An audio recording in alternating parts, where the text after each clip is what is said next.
My best friend Dylan moved to rural Illinois last year when his dad inherited an old family farm. I visited him every few months, and while the area was a bit isolated, I loved the slower pace and the endless fields. Dylan's family always treated me like one of their own, and their home became my getaway from college stress. This time I was visiting in late October, just as the leaves were turning. Dylan's family had a small patch of woods and an old barn on their property, but the real draw for me was the endless gravel roads perfect for cruising in my Jeep. When I got there, Dylan was hyped. His dad had just bought a new ATV, and he wanted to take it out with me. After dinner, we hopped on it, and Dylan guided me through the back roads and trails. As the sun dipped below the horizon, the golden fields turned dark, and shadows stretched across the dirt paths. About 2 miles from the farm, we passed an abandoned grain silo, tall and rusting, with vines creeping up its sides. It looked like something out of a horror movie. Dylan slowed the ATV and grinned at me. "I've always wanted to check that thing out," he said. "Why haven't you?" I asked. "Because I'm not stupid enough to go alone." We decided to come back later. Back at the house, we grabbed flashlights, a couple of beers, and the old dirt bikes Dylan's dad kept in the shed. The ride back to the silo was quick, and by the time we got there, the stars were out. The silence was thick, broken only by the crunch of our tires on the gravel. The silo loomed above us, casting an eerie shadow over the field. The rusty door at the base was slightly ajar. Dylan pushed it open, and it let out a groan that echoed inside the empty structure. The air inside was damp and smelled of rust and decay. "Let's see what's up top," Dylan said, pointing to a rusted ladder that ran up the silo's interior.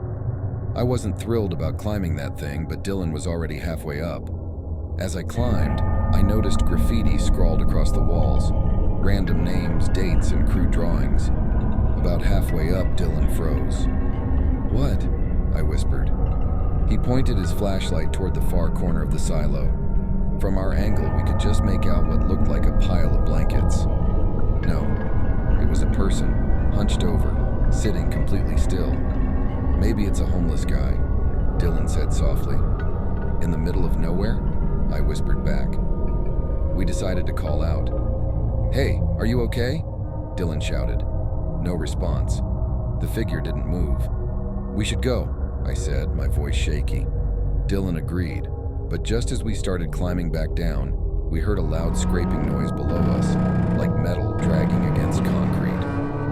Dylan's flashlight beam darted around until it landed on the base of the silo. The figure was standing now, staring straight up at us.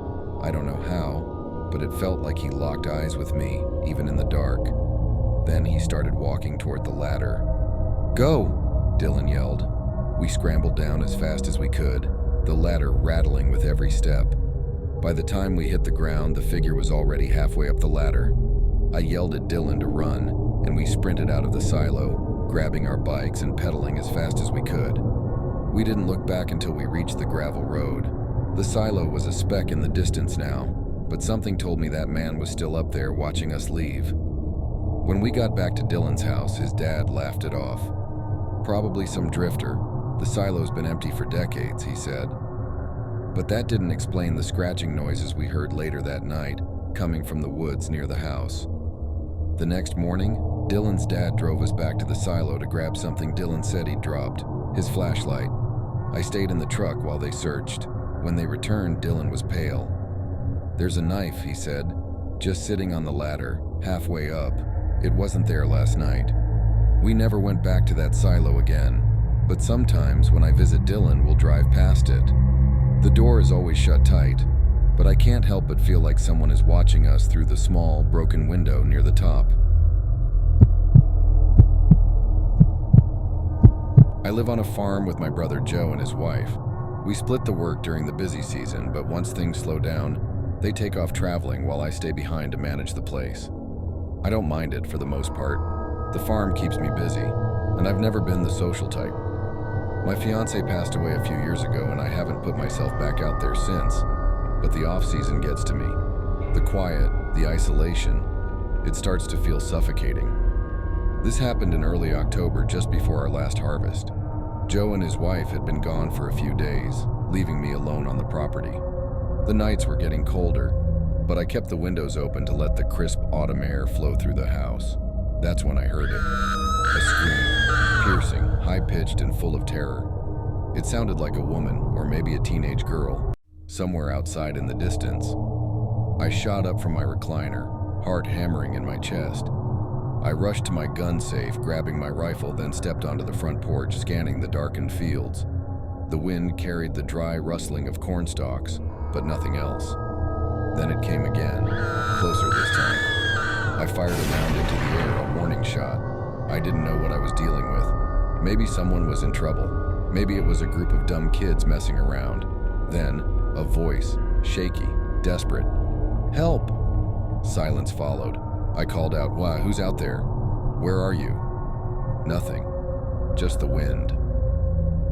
I flicked on every exterior light on the house, grabbed my cell phone and dialed 911 as I stepped into the field. My boots crunched against the dirt path as I moved between the towering rows of corn, calling out again. The operator stayed on the line as I explained what I'd heard.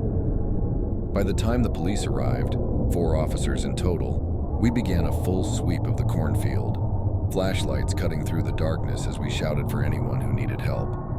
If there was even a chance someone was in danger, they were taking it seriously. But after an exhaustive search, we found nothing. One of the officers told me to call again if I heard anything, then they left.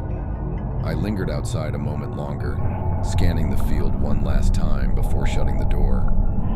Maybe it was just kids pulling a cruel prank. That was the only explanation that made sense. I went back inside, locked up, and tried to shake the unease creeping up my spine. I turned off the lights and sat in the dim glow of the TV, trying to relax. An hour passed, then another.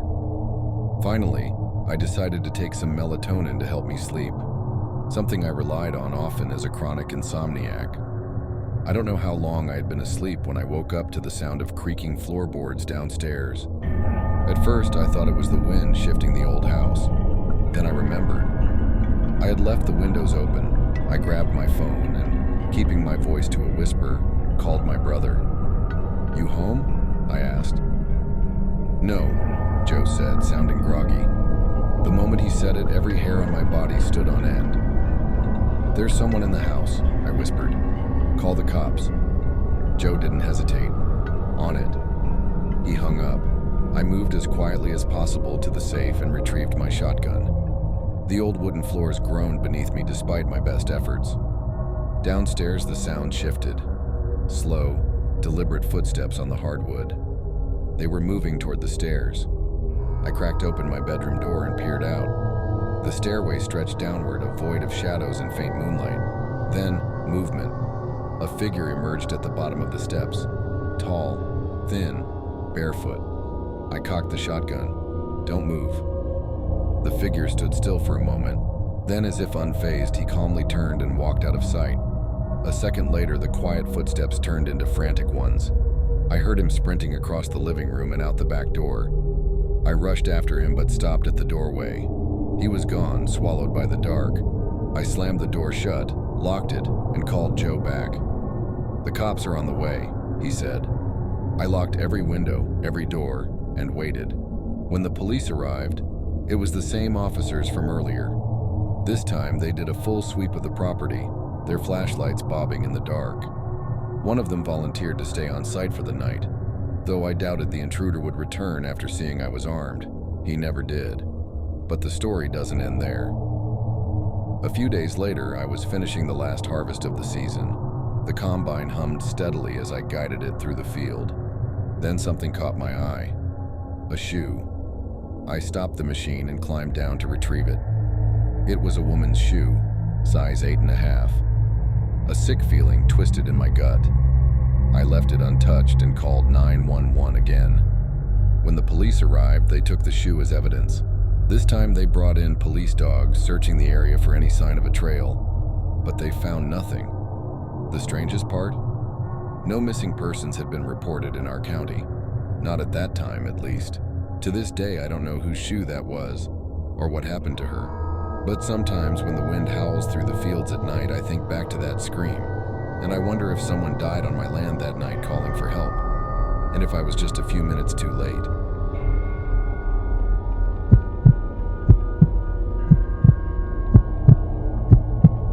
When we were kids, my family had a small vacation home in Hollywood, South Carolina. By vacation home, I mean a 3-bedroom mobile home that wasn't much, but it was ours. My 3 brothers and I spent a lot of summers there, making memories in the countryside. Whenever we drove past the endless farms and long dirt roads, we knew we were almost there. I'm the second oldest.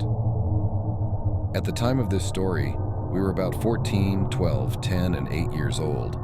The mobile home wasn't fancy, but it had electricity and an old TV good enough for us to hook up a PlayStation. We had our favorite places: an old elementary school playground we played tag in, a local grocery store where we'd play games while our parents shopped, and of course the woods surrounding the property. Our parents let us explore on our own since there weren't many people around. That summer, our youngest brother, Todd, was finally allowed to explore with us. We took a new route that veered away from the usual dead-end road near our home. Traffic was rare out there, just a few houses, a lot of open fields, and miles of woods. One place always stood out. At the top of a small hill sat an old, questionable-looking house with a faded red shed nearby. A small cornfield stretched behind it, and although the crops were still growing, the place looked completely abandoned. In all the years we'd come to this area, we had never seen a single person or car there. The house, the shed, the woods, and the crops. It was the perfect spot for hide-and-seek tag. Since Tony, our oldest brother, was the fastest, he volunteered to be the seeker first. The rest of us scattered. I ran into the cornfield, crouching low between the stalks. It was hot, and the dried leaves crunched beneath me as I settled in. "Ready or not, here I come," Tony's voice echoed. I stayed completely still. Then I heard rustling a few rows behind me. Someone else was hiding in the cornfield. I assumed it was one of my brothers and stayed hidden, barely breathing. The footsteps got closer, slow, deliberate, almost like they were trying to be quiet. My heart pounded. Suddenly I panicked. What if it wasn't one of my brothers? I bolted out of the cornfield and ran up the hill toward the shed, expecting Tony to chase after me. But he didn't. Instead, I heard him laughing as he caught our 10-year-old brother George near the house. Then I saw Todd leaning against the back of the house, grinning at me. I put my finger to my lips, signaling him to stay quiet. But then I realized something. If Todd was there, who was in the cornfield with me? A sick feeling crept over me. Tony came around the house and tagged Todd easily. Then he spotted me and took off running. I sprinted down the hill, but Tony was bigger and faster. He caught me within seconds. As we gathered at the bottom of the hill, I asked, "Who else was in the cornfield?" All of them looked at me, confused. "None of us," Tony said. I felt a chill. I heard footsteps in there. That was enough to make us leave. We hurried back to the mobile home where our parents were watching a movie. Over dinner at our favorite pizza place, I mentioned the house, and my dad casually said, "That place has been abandoned for years." That night, we wanted to play flashlight tag. Our mom didn't let Todd go since it was past dark, but she allowed the rest of us, probably thinking Tony was old enough to keep an eye on us. We went straight back to that house. It was almost pitch black when we arrived. The house and shed loomed like dark shadows against the night sky. The cornfield was even worse. It swayed gently in the breeze, making a whispering sound. I was the seeker this time. I turned around, counted to 60, and called out, "I'm coming!" I kept my flashlight off, using the dim moonlight to see. I checked the shed first. Empty. Then I peeked around the house, and still nothing. I turned on my flashlight and shined it toward the trees. No sign of my brothers. That meant they had to be in the cornfield. I walked toward the crops, heart pounding. The darkness swallowed me as I stepped in. The moment I did, I heard it. Footsteps. They were close. I held my breath, creeping forward as quietly as I could. If I timed it right, I could catch them before they ran. Then I heard breathing. It was deep. Not a kid's breath. I gripped my flashlight, listening. The footsteps stopped.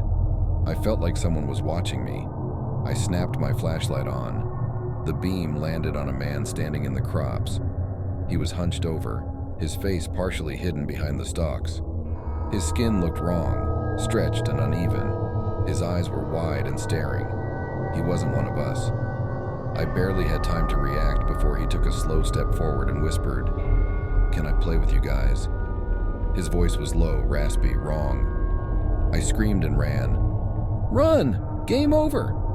From across the hill, I heard my brothers shouting in confusion, then saw their flashlights bobbing as they sprinted out toward the road. I didn't look back. I didn't want to see if he was chasing us. We ran all the way home, our lungs burning. When we burst into the mobile home, our mom jumped up asking what was wrong. I told them everything. The man in the cornfield, the voice, the face. My dad looked unsettled. My mom immediately said we weren't allowed to go out after dark anymore. That night I barely slept, staring at the window, half expecting to see that deformed face staring back at me. We never went near that house again. My family sold the property a few years later, and I haven't been back since. But sometimes I still think about that voice. Can I play with you guys? And I wonder, what would have happened if I had said yes?